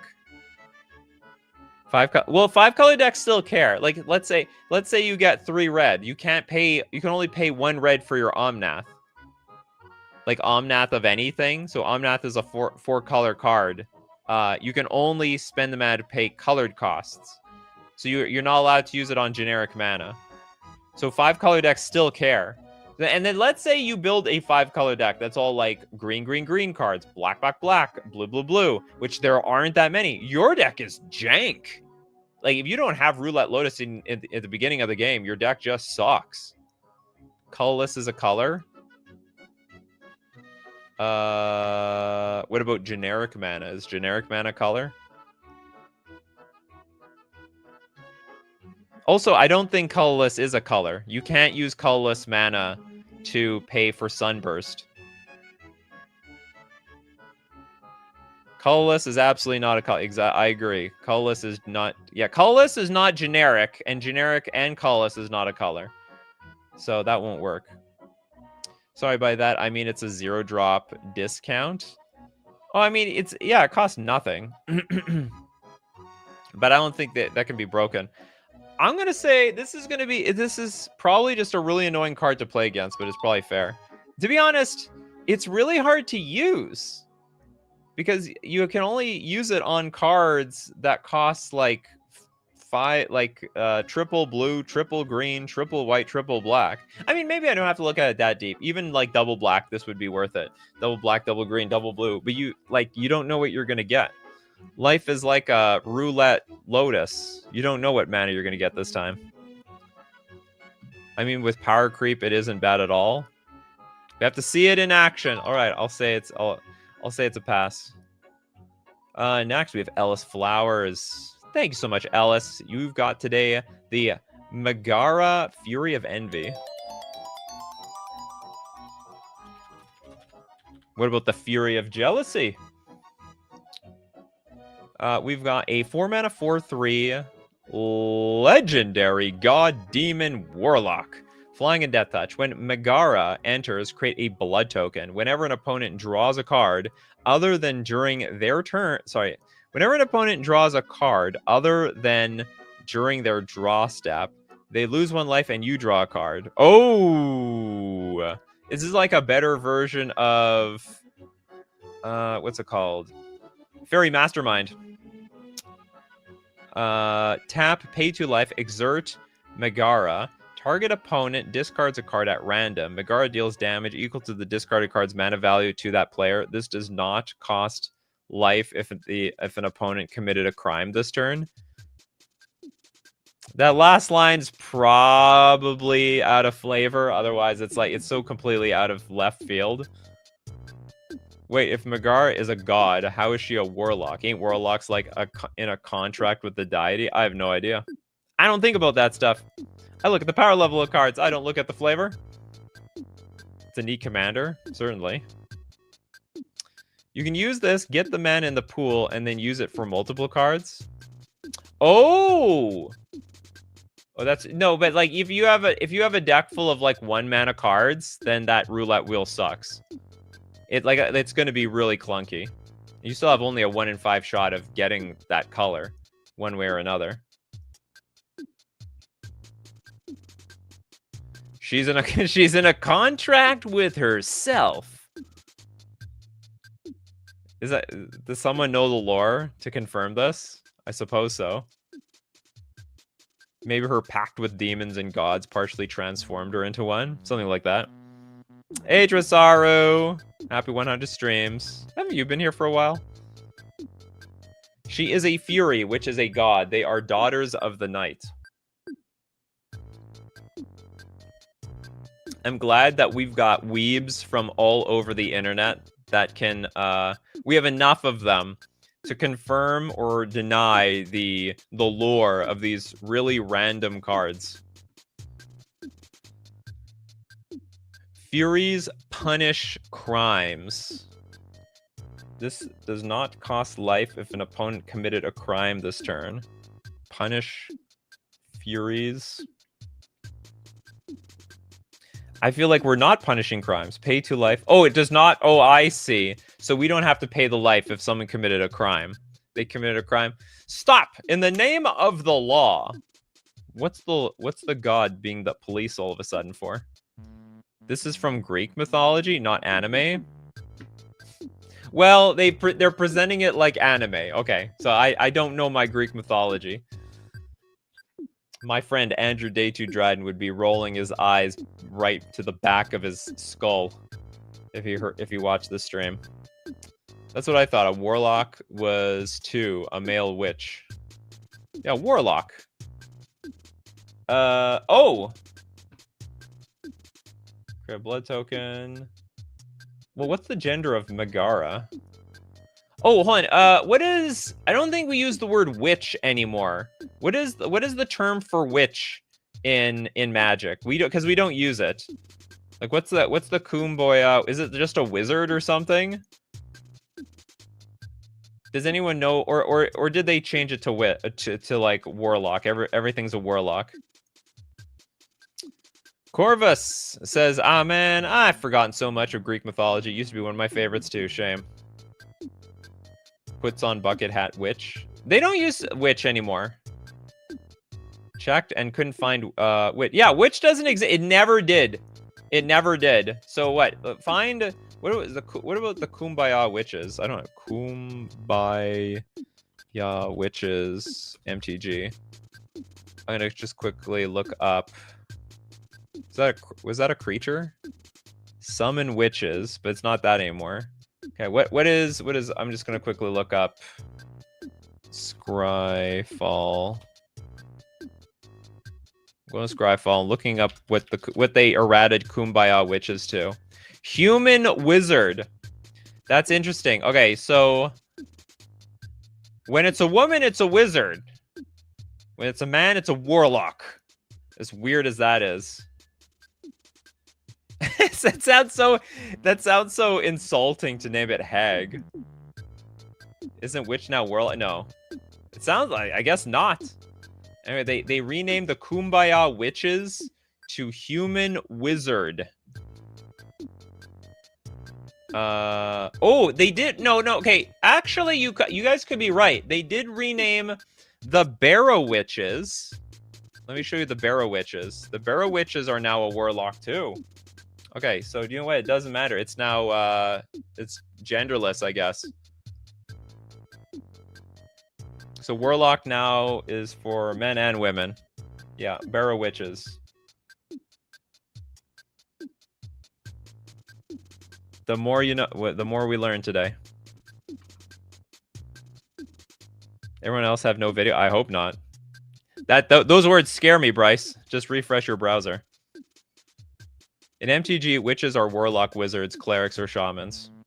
I think we did away with. Didn't we do away with shamans? Shamans are gone too. Witch is gone. Shaman is gone. Does this count as discussing the rules? No, it does not actually. Okay, okay. We talked. Good talk. Good talk. Megara, Fury of the Envy. Next up, we have an absurd super chat here from Michael Canham. Thank you very much. The Abathur Evolution Master and Kerrigan Queen of Blades. I don't know if Universe Beyond will get around to StarCraft. This might be our first StarCraft card. Abathur Evolution. Do we have both cards here? Abathur Evolution Master and where's Kerrigan? Oh, you want this one? Kerrigan Queen of Blades. All right, StarCraft. P.S. I uploaded the wrong Kerrigan. Kerrigan, the Abathur, correct one is underneath. Okay, so what does that mean? Okay, so you want Abathur Evolution Master. This is Abathur Evolution Master. Kerrigan Queen of Blades is right here. Oh, you said, what, you upload the wrong Kerrigan? Upload the wrong Kerrigan. Wait, that's okay. Okay, I got it. Okay, I think this is our first. Okay, this is our first StarCraft cards. Maybe I was a big fan of entering no Zerg Rush lobbies and Zerg Rush them. And I had to get my friends who played StarCraft to execute this for me. I was a big troll back then. Okay, Abathur, Evolution Master. 5 mana for a 1/4 Zerg. Zerg Rush! No, 5 minutes, no Zerg Rush? No, we Zerg Rush them. Screw them. And then 2 mana, tap. It's like, screw your rule 0. Evil dude. Don't worry, whatever. They would leave the server immediately and open a new one. No big deal. It's like, it was like a turn 0 kill. 2 mana, tap. Sacrifice a creature, then return that creature to the battlefield tapped. It's a Zerg in addition to its other types for extra ETBs. Now, at the beginning of your end step, if a creature with first strike died this turn, Zergs, I think Zergs you control gain first strike. The same is true for Death Touch, Double Strike, Flying, Lifelink, Menace, Reach, Trample, and Vigilance. Creature with first strike. Okay, that's fascinating. Oh, is it it's permanently at the beginning of your end step? If a creature with first strike, everyone gains those abilities. Fascinating. I understand, Nikachu. I'm still a troll on Facebook. I couldn't be that big of a troll on StarCraft because I had no skills. I needed my friends who actually played StarCraft to execute my plan. They Zerg rushed them perfectly. I completely laughed my ass off at the time. No wonder he's a blue player. Look, they're if you don't want to get Zerg rushed in 5 minutes, then you're like basically a noob. Which is fine. You just open a new lobby. I didn't. They probably blocked me too. It's gonna make memory issues too. Maybe add a keyword. Yeah, the counters would be good. Yeah, you put a counter of each type on all creatures you control. Although that would be a mess too. You could just have an anthem. You create so if a creature with first strike died, put it. I don't know. I guess an anthem or an enchantment in play would be pretty silly too. Nikachu is so good at trolling, made someone else do it for him. Oh yeah, well, I mean, it was playing StarCraft with the boys. We all had fun. It's more fun when you do it as a team.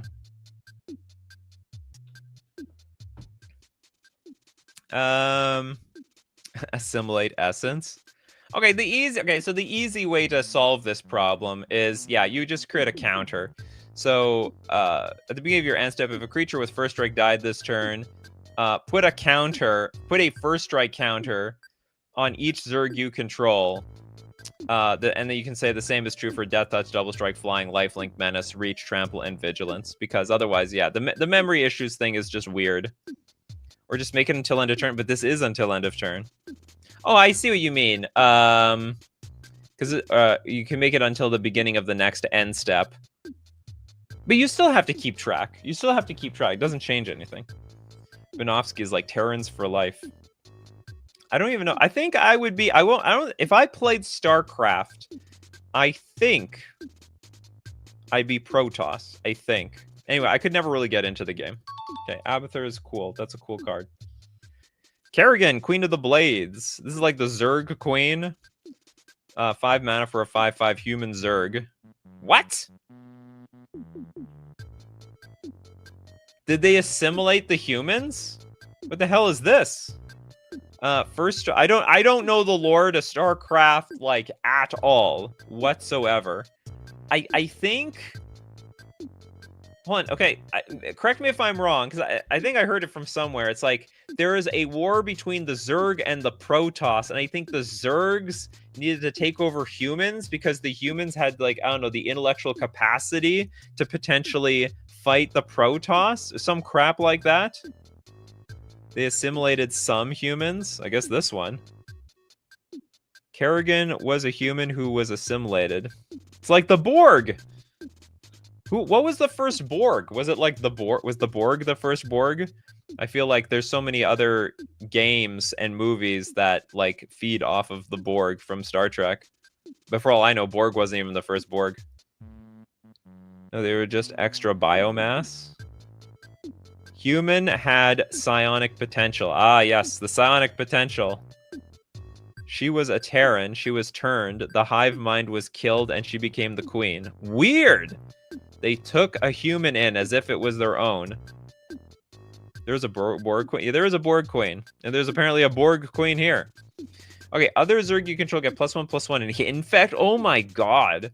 Whenever a non-Zerg creature dies, if it had a -1/-1 counter on it, return it to the battlefield under your control. It's a Zerg in addition to its other types. If it had a... Oh, that's interesting. So if you killed it, basically it becomes assimilate. I have no idea how broken this is. I love the flavor, though. This is so cool. This is a very... I like the flavor a lot. It looks It could be super broken. Like what? Infect and first strike? Oh no, this card itself has first strike, so just don't block this damn thing. And if it dies, it returns to the battlefield. If it broke it, it's broken with persists. Phyrexians are basically Borgs. Yeah, exactly. Also copying Star Trek. It's the thing. I don't know if this was an original idea by Star Trek or it was adapted from some sort of mythology or some other book. Some humans literally voluntarily join the Zerg. Idiots. I would never do that. They're disgusting. I've seen some gameplay. It's disgusting. Okay, next up, we've got Corbinek, Agent of Death, and Luck of the Roll. Still love your streams 2 years in. Thanks so much, Corbinek. I really appreciate it. I love everyone who's Agent of Death. You know, it's crossed my mind to make this like we do this like 2 times a week because the support for it is just so large. Uh-oh. What was the card? Okay, I have Agent of Death. What was the other card? I didn't quite catch. The other one was Luck of the Roll. Okay, we'll get Luck of the Roll on here as well. StarCraft is basically unlicensed Warhammer 40k. Zergs are Tyranids. Oh, interesting. And I think Warhammer is old. Like, it's older than I ever thought it was. I thought, like, Warhammer is a new thing. Okay, getting to Agent of Death. This is a 7-mana 7/4 legendary creature Reaper. It's the Grim Reaper. Split second? The hell? That doesn't... I guess you can have split second on a creature? I don't recall any creatures with split second. Okay, it's got Ward 1, Reap 2. As an additional cost of casting or putting this card into play, exile 2 non-token creatures you control if you can't exile this card. Then when this card is cast from a hand, target player exiles all cards in their hand and graveyard. What? Okay, so I guess this is not... Okay, that sounds crazy, but it's not that different from... what is it? It's like a 6-mana 6/4 demon or something. And when it enters the battlefield, like at the end step, everyone has to discard their hand. So it's like, it doesn't sound all that different. Yeah, for 4 mana, black. So it could be ramped into play. And then for black, exile target creature an opponent controls. That's a pretty evil ability. It's basically if you reanimate this thing. Remember, it has to be... Oh, we're not done yet. Do we have a... Is that on the bingo? We're not done yet? No. I think we have that for the... One of the... For an AI bingo card. 7 mana, exile 2 creatures you control. Pretty fair. No, but the thing that makes this broken... Well, the idea is if you can ramp into this, like say on, I don't know, the like on turn 2 or 3, then you'll exile all the cards from their hand. But I think it's somewhat fair. Like, you can't reanimate this card. You have to actually cast this card. You may not have so many cards when you cast it. Remember Reap ability for its removal ability. What? What's Reap 2? As an additional cost of casting or putting this card into play, exile 2 non-token creatures you control. Oh, that makes it super easy. It's super fair. It's not even close. Maybe it's not even that good. Would you be amenable to custom card stream once per week? It's possible. If I'm desperate for money, it's possible. You know what the thing is? I think I just have to give myself a break. Like, I could probably do this for like 5 hours. Like, you people on this show, you're using the toilet. Well, you're on your phone on the toilet. You're like, you know, you're laying down in bed. You're watching this thing while you're like laying in your chair while watching something else. I gotta do this for like 3 hours straight sometimes. So basically, like if I had like, I don't know, a 10-minute break every hour, I could probably do this for like 5 hours straight. We could do it for forever. I would up the limit. It'd be like $5 per card. No limit. Empty your bank account. I'll do it for forever. Yeah, exactly. You're watching while doing office work. That's impressive. A lot of people are doing that. I think I actually lost a lot of viewers because COVID's now that like COVID's over, the people are going back to work, so there's less people at home. People were a lot of people were working from home, and I think that's where a lot of my viewers came from. It's where I think that's where a lot of like YouTube views came from. There's been a big lull over the last few years across a lot of YouTubers. You're your own boss. I know, but like it's better for streams you just keep it going. Keep going on forever. Incorrect. I am at, well, not everyone is watching at work. That's all I'm saying. There were more people watching from home at work because they're working from home. Incorrect. I'm at work. I'm a janitor. That's hilarious. It's 10:50 p.m. now in UK, so a lot later here. I watch at work my lunch break. I watch at work during my lunch break, but 2 hours spills into my shift. You have a 2-hour lunch break? That's insane. Well, there's anyway, those things can be fixed. I'm also strongly considering going back to 9 a.m. So like I would capture, I think, pretty much everyone in Europe and anyone in the morning. Okay.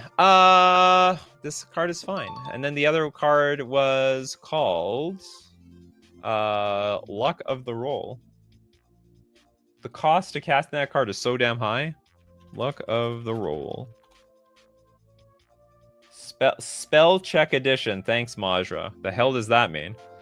Okay, it's a black sorcery. Roll a d4 and then add black equal to the die roll. If a 4 is rolled, you must discard a card from your hand. If you can't, sacrifice 2 lands. This is broken. This is is it supremely broken?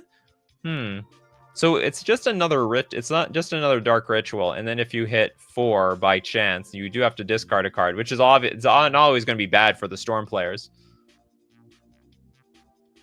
It's just disgusting for the price. The only danger of this is like getting 1 mana is a bust. So that is actually bad, because then you're doing this for nothing. You just spent a card for nothing. You just added Storm. Getting 2 mana is good. So the odds are in your... There's a 75% chance you get something in your favor. Losing 2 lands because you rolled a 4. No. Roll a 4. You must discard a card from your hand. If you can't, sacrifice 2 lands. But we can, especially if you play this early. Bryce is like, 9 a.m. is bad for me. Yeah, it would be a clear 6 hours earlier. Some of you would be gone. Some more would show up. This used to be a 9 a.m. show, people. A long, long time ago. Sorry, I'm used to always playing the entire hand. Yeah, it's probably fine. It's probably fine. It's at best a dark ritual. That's at sorcery speed. It's which most dark rituals are played at sorcery speed, by the way. And at worst, so 25% of the time it does nothing. That's the advantage. And then if you had a D4, maybe it is going to affect them. That 1 card actually matters. 50% of the time, the card sort of backfires. Talathar says, time for Nikachu to start working on a best 10 custom cards of the year video to take up all of this time. I wouldn't even remember what the best cards are. Yeah, let's go gambling. Yeah, it's probably okay. All right, it passes. Banofsky with Furia Soul Taker. It's an alternate skin to my first card ever showcased on this show. A skin. Furia Soul Taker. Felt. Uh-oh. Can I look up Furia? There's a lot of Furia cards. Is it one of these? Angel, Rom, Wings of Wrath. I'll look up Soul Taker. I don't see this card. It doesn't exist, Banovsky, or did you just not give it a title? I have a feeling I have a strange feeling you didn't give it a title. I'm gonna look very quickly at the bottom. There's some cool cards down here.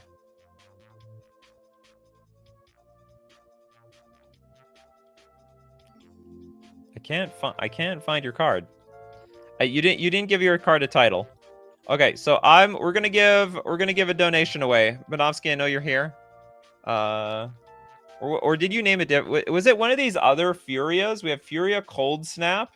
We also have Furia Inner Fire. But that's it. But no Furia Soul Taker. Nikachu is always surprised when anyone says they watch all of his custom cards show /AI streams. I am. That's all. I mean, if you... Like, I'm assuming they say this when they watch at least an hour. It doesn't count. There we go. There we go, Oh, it's... There it is. I must have missed it, Benovs. I am so sorry. I must have missed it. There we go. We have Furia Soul Stealer. 3-mana, 3/3 Angel Demon. Flying, Death Touch, Lifelink. Whenever Furia enters or attacks, sacrifice a non-token creature. Does that mean we control or anything? You uploaded it on the wrong channel? That does not help us, Spinovsky.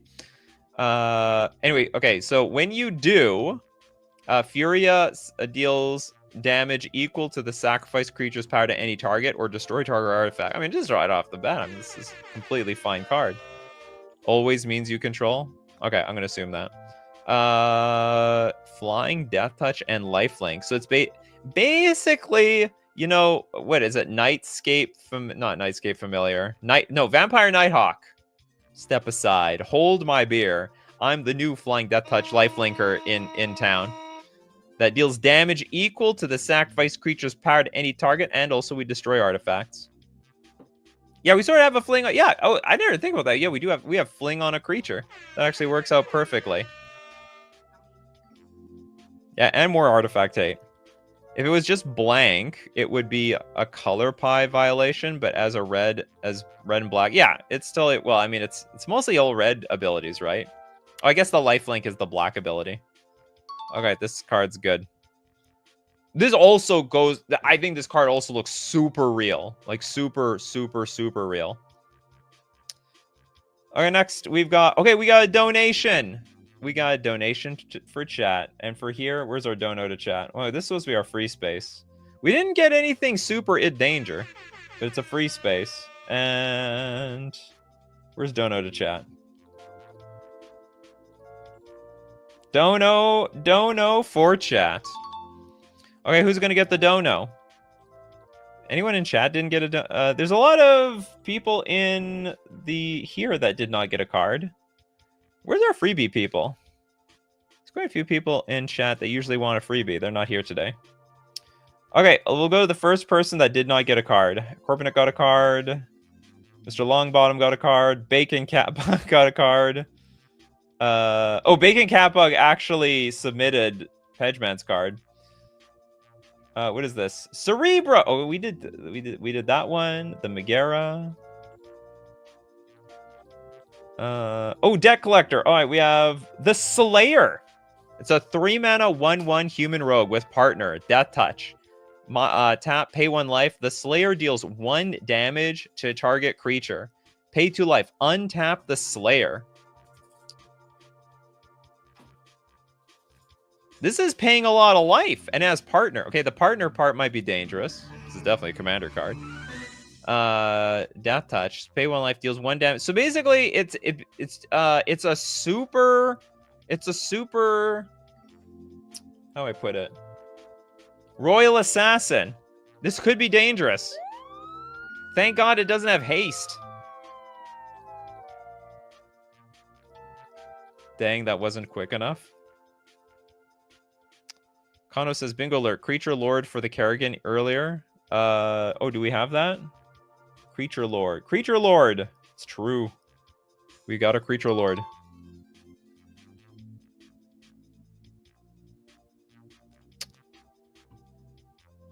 Damn it, you weren't fast enough on the draw. You know what? I'll give you one. I like freebies, but my current cards are insane. I feel the need. Okay, give me a card, Dimitri.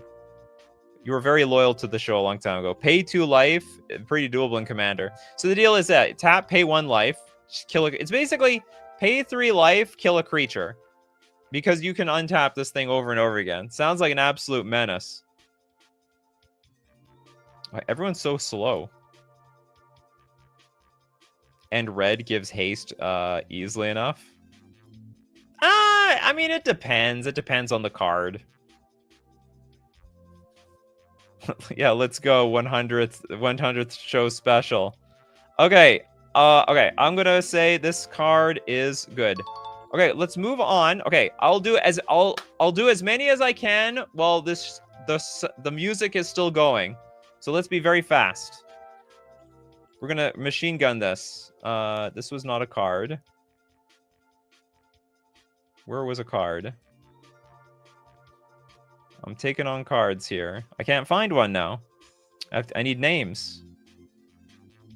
Okay, Mapius. Here we go.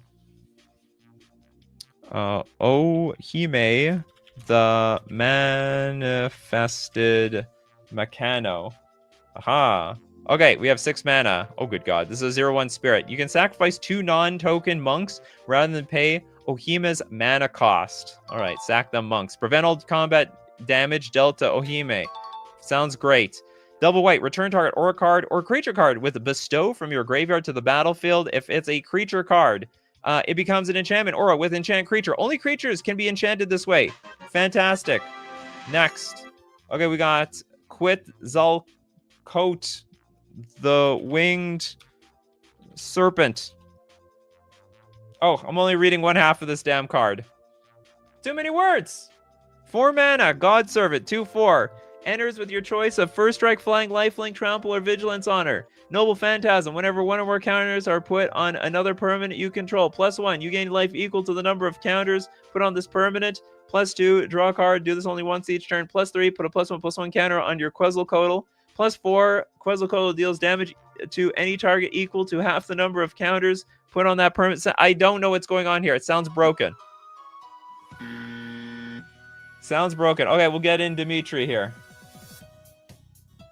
Prism Sentence. The hell is this? And why did it show up on the side? 0 mana world enchantment. All players must discard their hands. Each draw step is skipped. What is going on here? Cards cannot be placed in the library zone. Each player then plays with their entire library as their hand. At the end of each upkeep, the turn player discards a card, and if they can't, they lose the game. All spell-based damage is countered unless the source of the spell directs all damage to themselves. This is insane. Let's get another one. I know the music hit. Integer. What do you want here? I volunteer mine. The Magic Engineer.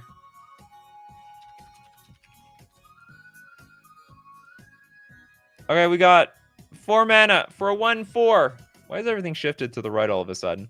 Human Scientist. Tap. Change the text of target permanent or spell by replacing all instances of one color word with another, one basic land type with another. Does this work? Text. Oh, it's like an ultimate mind bend. One creature type with another, and plus with minus and vice versa. What the hell? The engineer gets +1/+1 for each altered permanent on the battlefield. This is just bizarre. Oh, did we hit 2 hours? We actually have not. I can prove it too. See? Not 2 hours. We're actually quite far. Hold 2 minutes off. We have a 10 mana. What? We have 10 plus mana for the bingo. Where was the 10 mana? What was 10 mana? Was it Dimitri's card? Anyway, I'm done. I'm done. Thanks for coming to the 100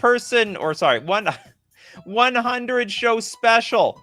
Yeah, it's time to end the stream. Oh, it's not until... Oh, yeah, well, it's supposed to be permanent. Happens for forever. That's how those effects work. As usual, we do these shows 3 p.m. Central Standard Time. Be there or be square. Thanks to everyone who supports the show. You're all lovely. You're all wonderful people. Members on YouTube, patrons on Patreon, or if you super chat to be part of the show, even super chat so other people are part of the show. And of course, thank you so much, my beloved coffee crewers. People like Kano, Majra, The Damn Draws, Ellis Flowers, Mappia, Steve Cooper, Talithar, Robin. Happy 100th. Well, we'll have more 100ths so long as Steve Cooper keeps track of all these. Jeff, we got Sage Kerr, Bacon, Catbug is back, and Banovsky, and many more. So as usual, my Zyber crew, keep brewing those coffees. We're going to keep brewing up the magic. Take care of yourselves. Until the 200th. We'll see you at the next cup.